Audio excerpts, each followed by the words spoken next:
R7 network.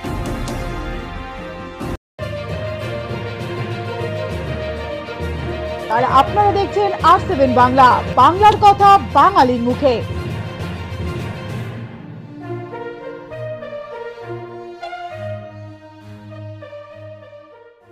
संसद में प्रभावी तरीके से आपकी आवाज को बुलंद करने का काम कर रहे हैं। बहुत एक योग्य सांसद को आपने संसद में भेजा है। श्री विवेकानंद जी पात्रा जिलाध्यक्ष, श्री विपिन चंद्र सेन जिला महामंत्री, श्री सुदीप पाल जिला महामंत्री, प्रसन्नजीत चटर्जी, श्री शिशिर दत्ता, श्री कृष्णा पटहेंद्र, श्री रघुनाथ पासवान, श्री आशीष चौहान, मनवी अवेला और इस क्षेत्र के प्रत्याशी श्री श्यामल जी सरकार और इस सभा में मौजूद मेरे सभी सम्मानित बहनों भाइयों, शायद इस स्थान पर सभा को संबोधित करने के लिए पहली बार मैं आप लोगों के बीच आया हूं। यह सच है, पहली बार आया हूं कि इसके पहले आ चुका हूं कभी? पहली बार आया हूं। पहली बार आया हूं, फिर भी इतनी बड़ी संख्या में आप लोग यहां पर मौजूद हैं और आप लोगों ने तालियां बजाकर हम लोगों का स्वागत किया है।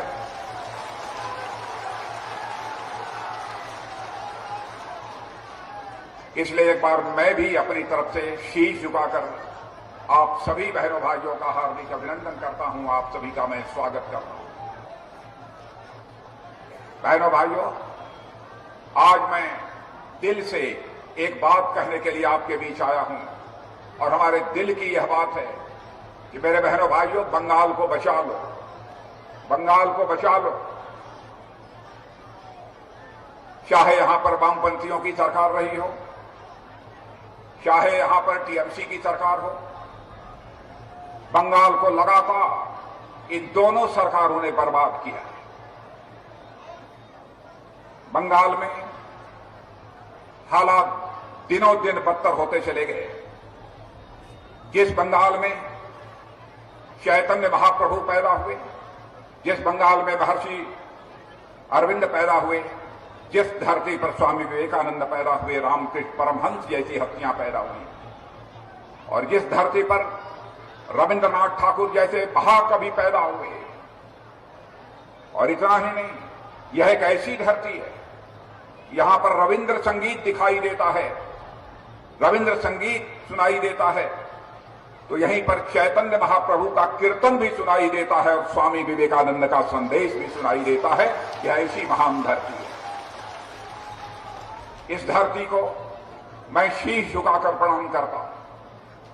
आज के 10 साल पहले आप लोगों ने यहां पर तृणमूल कांग्रेस की सरकार बनाई। तृणमूल कांग्रेस की नेता ममता दी ने जनता से यह कहा था कि हमारी सरकार बनाइए, मैं आऊंगी मुख्यमंत्री बनकर, यहां पर मां भी सुरक्षित रहेगी, मानुष भी सुरक्षित रहेगा, माटी भी सुरक्षित रहेगी।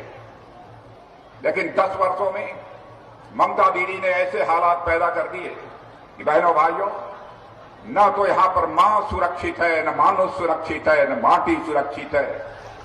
अजीबोगरीब हालात यहां पर पैदा हो गए। सर्वत्र के हिंसा का माहौल देखने को मिलता है। जो बंगाल की धरती एक सांस्कृतिक धरती मानी जाती थी, आध्यात्मिक धरती मानी जाती थी, और सांस्कृतिक संदेश पूरे भारत को इस धरती से जाया करता था, आज उस धरती की हालत तृणमूल कांग्रेस की सरकार ने कैसी बना दी है, मुझसे बेहतर आप लोग जानते हैं। इसीलिए आज मैं आप लोगों से अपील करने आया हूं कि बहनों भाइयों, बंगाल की हालत निरंतर, चाहे वामपंथी रहे हों अथवा तृणमूल कांग्रेस, इनके शासनकाल में बद से बदतर होती चली गई। इसीलिए आप लोग बचा लीजिए, अब समय आ गया है। और मैं आप लोगों के प्रति आभार व्यक्त करना चाहता हूं कि आप लोगों ने लोकसभा के चुनाव में देश ने कभी सोचा भी नहीं था, वह करिश्मा करके आप लोगों ने दिखाया है। 42 में 18 सीटों पर भारतीय जनता पार्टी को विजय दिलाई है आपने, और तृणमूल कांग्रेस को आपने संदेश दे दिया है कि विधानसभा के चुनाव में Bharatiya Janata party clear majority के साथ अपनी अब बंगाल में सरकार बनाएगी, यह संदेश भी आपने दे दिया। आपको याद होगा सौरभ गांगुली जैसे क्रिकेट के खिलाड़ी से आप अच्छी तरह परिचित हैं, जिसने भारत का नाम सारी दुनिया में रोशन किया। यह क्रिकेट के खिलाड़ी सौरभ गांगुली जब क्रिकेट के मैदान में क्रीज क्रॉस कर जाते थे तो लोग ये कहते थे अब सौरभ गांगुली छक्का मारेगा, सिक्सर मारेगा, और सौरभ गांगुली सिक्सर मार देते थे। तो इस चुनावी मैदान में भी, इस राजनीति के मैदान में भी लोकसभा में आप लोगों ने भारतीय जनता पार्टी को क्रीज क्रॉस करा दी है बहनों भाइयों। इसलिए इस बार भारतीय जनता पार्टी को भी छक्का मारने से, सिक्सर मारने से कोई रोक नहीं सकता। जहां तक भारतीय जनता पार्टी का प्रश्न है, इस सच्चाई को कोई नकार नहीं सकता। विकास के मामले में और सुशासन के मामले में, डेवलपमेंट और good governance, Bharatiya Janata party का ऐसा ट्रैक रिकॉर्ड है जिसकी सराहना दुनिया के दूसरे देशों में भी हो रही है। जहां जहां पर हमारी सरकारें हैं, जाकर कोई देख ले, हमारी सरकारों ने उन राज्यों में कैसा विकास किया है, और यहां पर बंगाल में आकर कोई देख ले, यहां पर वामपंथी सरकारों ने, तृणमूल कांग्रेस की सरकारों ने कैसा विकास किया है। विकास नाम की लगता है कोई चीज ही नहीं। और उस बंगाल की जो एक से एक महापुरुषों की धरती हो और एक से एक क्रांतिकारियों की धरती हो। और बहनों भाइयों, मैं तो अपना सौभाग्य मानता हूं कि आज जब मैं आप लोगों के बीच यहां पर ताल डांगरा में आया हूं तो हेलीकॉप्टर से उतरते ही मुझे जिसका एक बार अपनी जिसको श्रद्धांजलि अर्पित करने का अवसर प्राप्त हुआ है, ऐसे श्री सिद्धू मुर्मू जी और श्री कान्हू मुर्मू, इन दोनों को माल्यार्पण करके मैंने अपनी श्रद्धांजलि अर्पित की। 1855 से लेकर 1856 के बीच अंग्रेजों के खिलाफ लड़ने में जिस शौर्य और पराक्रम का परिचय हमारे श्री सिद्धू मुर्मू और श्री कान्हू मुर्मू ने दिया था, और केवल उन्हें चेतावनी ही नहीं देती, उनका मुकाबला ही नहीं किया था, बल्कि मुकाबला करते करते शहीद हुए थे। आज उनको मुझे श्रद्धांजलि अर्पित करने का अवसर प्राप्त हुआ है। बहनों भाइयों, इस बंगाल में तृणमूल कांग्रेस के शासनकाल में किस प्रकार का भ्रष्टाचार बढ़ा है, जन जन इस बात से अच्छी तरह परिचित है। बंगाल की कटमनी, यहां की तोलाबाजी, यहां के सरकार की सारे भारत में मशहूर हो गई है। यहां बिना कटमनी के कोई काम नहीं होता, और यहां पर सीधे तोलाबाजी का धंधा भी बड़ी तेजी के साथ चलता है। लेकिन आपको मैं विश्वास दिलाना चाहता हूं, हमारी सरकार बनेगी बहनों भाइयों, दूसरे दिन से किसी मां के लाल की हिम्मत नहीं है कि कटमनी ले ले और यहां पर तोलाबाजी कर ले, किसी को परेशान कर दे। किसी मां के लाल में हिम्मत नहीं। टेलीविजन के पर्दे पर मैं देखता हूं, कभी कभी बंगाल के रहने वाले लोगों के द्वारा सुनता हूं, सरेआम यहां पर बम बनाए जाते हैं। बम का एक बहुत बड़ा उद्योग चल रहा है। और बम बनाने वालों से जब इंटरव्यू ले रहे थे हमारे कुछ इलेक्ट्रॉनिक चैनल के लोग, तो उन लोगों ने कहा कि हम तरह तरह के बम बनाते हैं, और यह बम बनाकर इसकी सप्लाई यदि करते हैं तो राजनीतिक पार्टी के नेताओं को करते हैं। किनको करते हैं? टीएमसी के लोगों को करते हैं, ताकि वह भारतीय जनता पार्टी के लोगों के ऊपर बम फेंक कर उनकी हत्या कर सकें, उनका मनोबल तोड़ सकें। लेकिन मैं बतलाना चाहता हूं टीएमसी के नेताओं को कि बहनों भाइयों, हम किसी भी हमले से घबराने वाले नहीं हैं। जितना भी हमला होगा उतना ही भारतीय जनता पार्टी मजबूत होगी और पूरी ताकत के साथ हम उसका मुकाबला करेंगे। 150 से लेकर 200 हमारे भारतीय जनता पार्टी की कार्यकर्ताओं की हत्या हुई है मेरे बहन। कौन ये मेरा? ममता जी कहती हैं हमने नहीं किया, हमारे पार्टी के लोगों ने नहीं किया। तो मैं पूछना चाहता हूं, मैं भी उत्तर प्रदेश का मुख्यमंत्री रह चुका हूं, कि ममता बहन, यदि किसी के मुख्यमंत्री रहते हुए उसके राज्य में इस तरीके से लोगों की निर्मम हत्या की जा रही हो, लोगों के ऊपर बम फेंके जा रहे हो, किसकी जिम्मेदारी बनती है? सीधे सीधे मुख्यमंत्री की जिम्मेदारी बनती है, उप मुख्यमंत्री के सरकार की जिम्मेदारी बनती है। बहनों भाइयों, जिस दिन हम लोगों की सरकार बन जाएगी, हम देखेंगे किसने मां का दूध पिया है जो कि बंगाल की धरती पर बम बना लेगा। बहनों भाइयों, ये हम लोग देखेंगे। तमाशा बना रखा है, किसी क्षेत्र का विकास नहीं हुआ। जहां जहां मैं बंगाल में जाता हूं, जनता से बात करता हूं, लोग कहते हैं साहब विकास नाम की यहां पर कोई चीज नहीं है, यहां पर लूट खसोट भ्रष्टाचार बस इसी का बोलबाला है। ताल डांगरा के बारे में मुझे बताया गया कि ताल डांगरा की मिट्टी की कला और यहां स्थानीय कारीगरी बहुत पूरे भारत में मशहूर है। ताल डांगरा के मिट्टी की कला की बात और यहां के कारीगरी की बात हमने चारों तरफ सुनी थी बहनों भाइयों, लेकिन यहां के लोगों के द्वारा भी इसके बारे में मुझे विस्तृत जानकारी हासिल हुई है। लेकिन विडंबना यह है, इतनी अच्छी कलाकारी करने वाले लोग, इतनी अच्छी अच्छी मिट्टी की मूर्तियां बनाने वाले लोग, कला में पारंगत लोग अपने मूर्तियों की, अपने कला को दुनिया के दूसरे देशों में एक्सपोर्ट करना चाहते हैं, दुनिया के दूसरे देशों में बेचना चाहते हैं, लेकिन सरकार के द्वारा उन्हें किसी भी प्रकार की कोई सुविधा नहीं मुहैया कराई गई है।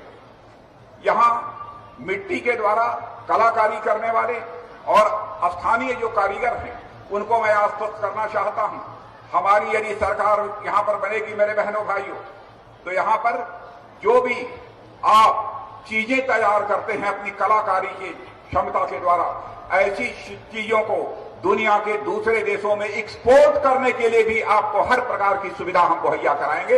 यह भी मैं आपको आश्वस्त करना चाहता हूं। इस क्षेत्र के बारे में मुझे यह भी बताया गया, स्वास्थ्य के मामले में, शिक्षा के मामले में, सिंचाई के मामले में, हर दृष्टि से यह बहुत ही पिछड़ा हुआ क्षेत्र है। ममता जी ने ही तो वादा किया था इस क्षेत्र में रहने वाले लोगों से कि यह शिलावती नदी का जो ब्रिज है, जो पुल है, हम उसका निर्माण करा देंगे। मैं आपसे पूछना चाहता हूं, शिलावती ब्रिज पर पुल बन गया है कि नहीं बना है? यदि टीएमसी के लोग आते हैं तो उनसे पूछिए, वह ब्रिज के बारे में आप लोगों ने वादा किया था, कहां चला गया वह ब्रिज? और मैं आपको बतलाना चाहता हूं, और डॉक्टर सुभाष सरकार जी से मैं यह कहना चाहूंगा, और अपने यहां के प्रत्याशी श्यामल सरकार जी को भी मैं कहना चाहूंगा, यहां पर सरकार बनने के बाद यदि यह ब्रिज नहीं बनता है, आप मुझे बतलाइएगा, जो भी यहां का मुख्यमंत्री होगा टेलीफोन करके मैं उस अपने भाजपा के मुख्यमंत्री को कहूंगा इस ब्रिज का जल्दी से जल्दी निर्माण कराया जाना चाहिए। लेकिन यह जिम्मेदारी है कि हमारे श्यामल कुमार जी सरकार और डॉक्टर सुभाष सरकार की सरकार बनने के बाद हमको केवल एक बार याद दिला दें, जो भी मुख्यमंत्री बनेगा उसको मैं सीधे टेलीफोन करके यह निर्देश दूंगा। जहां तक भारतीय जनता पार्टी का प्रश्न है, आप सभी जानते हैं Bharatiya Janata party good governance यानी सुशासन और डेवलपमेंट यानी विकास के मामले में इस भारत के अंदर ही नहीं बल्कि सारी दुनिया में जानी मानी राजनीतिक पार्टी है। हमारा विकास और सुशासन का बहुत ही शानदार ट्रैक रिकॉर्ड है। जिन जिन राज्यों में हमारी सरकारें चल रही हैं, जाकर कोई देख ले, समझ सकता है कैसे सरकार चलाई जाती है और कैसे राज्य का विकास किया जाता है। लेकिन तृणमूल कांग्रेस के लोगों को लगता है कि विकास वगैरह से कोई लेना देना नहीं है, मनमाने तरीके से जो मन में आता है वह करते हैं, हर बात पर धमकी देते हैं। तृणमूल कांग्रेस के नेताओं के द्वारा, ममता दी के द्वारा यह कहा जाता है इसको मार भगाओ, इसको जो है बर्तन से पीट पीट कर भगाओ, यह दुर्योधन है, यह दुशासन है, तरह तरह की बातें की जाती हैं। बहनों भाइयों, हम लोगों को बाहरी कहा जाता है। मैं आपसे पूछना चाहता हूं, हम लोग बाहरी हैं? भारत माता की कोख से जो पैदा हुआ है, चाहे किसी भी राज्य में रहता हो, बहनों भाइयों, वो बाहरी नहीं है बल्कि सब एक दूसरे के भाई भाई हैं, भाई भाई। और भारतीय जनता पार्टी ये कैसे बाहरी हो सकती है?